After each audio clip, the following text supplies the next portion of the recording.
Hello, and welcome to Markets in Focus. My name is Joe Bell, and today I'm going to walk you through some of the most interesting financial market themes that I'm observing. So we're on the tail end of the third quarter earnings season for US companies, and we've had pretty successful overall, the highest earnings beat rate, right? The largest number of companies that have outperformed Wall Street expectations since 2021.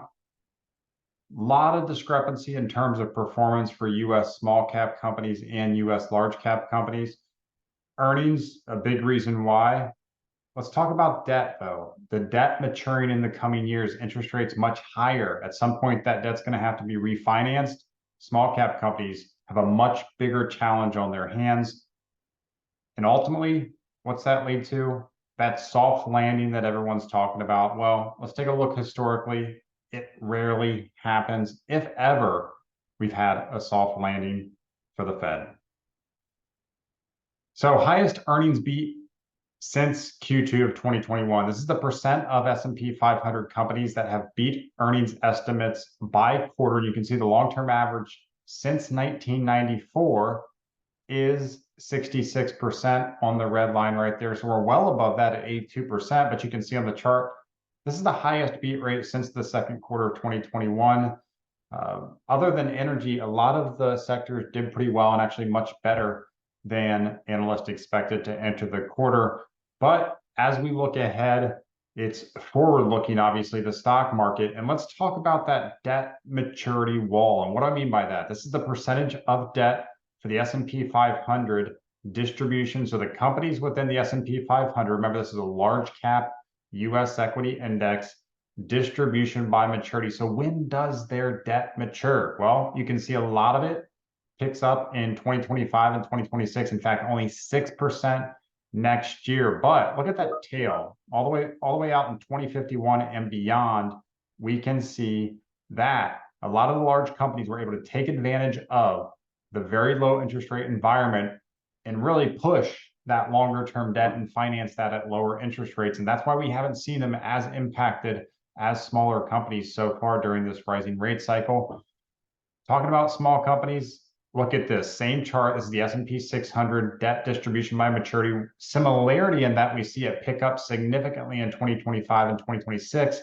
The one thing you don't see is that big tail in the end of 2051. They were not able to take advantage, likely because of the less than stellar balance sheets relative to large cap companies. So they weren't able to finance or find debt financiers that were willing to give them that long-term 2050 plus debt like large cap companies. So from a debt perspective, as we sort of end the near or hit the end of this rising rate cycle and eventually will turn lower if history repeats itself, small cap companies, much more challenging time with their debt maturing a larger percentage during the next few years.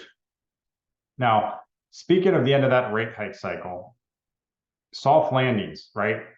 The infamous soft landing. That's where the Fed increases interest rates to reduce inflation, curb economic growth, maybe a slight pickup in unemployment, but altogether, we slow the economy gently, nicely, everybody's happy. Would be nice, that would be nice, but this chart says it rarely, if ever, happens. 94 is probably the most argumentative or debatable time when we may have had one when Greenspan started to raise rates and we saw unemployment continue to roll lower. But take a look at it. We've seen the shaded areas, the Fed funds rate, the upper bound of Fed. What is the Fed doing to interest rates? You can see on the far right, we're north of 5%. Everybody knows that. Unemployment rate ticked up to 3.9%. That's its highest in months. Real takeaway here, though, is when you see the unemployment rate trend lower and lower and lower, when it hits a low, it doesn't typically gradually go higher and that easy, smooth, soft landing. It typically spikes up when we have a recession. The Fed's not great at soft landings. History tells us we may be too optimistic if we think there's going to be a soft landing in the next 12 or so months. History tells us the Fed typically overdoes it, and we should expect some sort of a spike in unemployment more so than most expect. With that said, let's take a look at the takeaway of theft before we wrap up.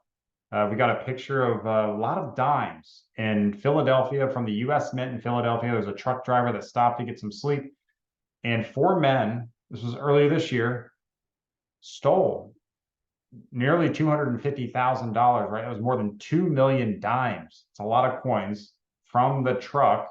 That truck was carrying about $750,000 worth, so they didn't get most of them. They apparently got caught. They were back in Maryland trying to turn them over into coin machines. That's a lot of work just to turn them from dimes to dollars, but they got a decent amount. But unfortunately for them, they have been arrested. They've been charged, four men, for the theft of over 2 million in dimes earlier this year. With that, I want to thank everyone for watching, and I will see you next time.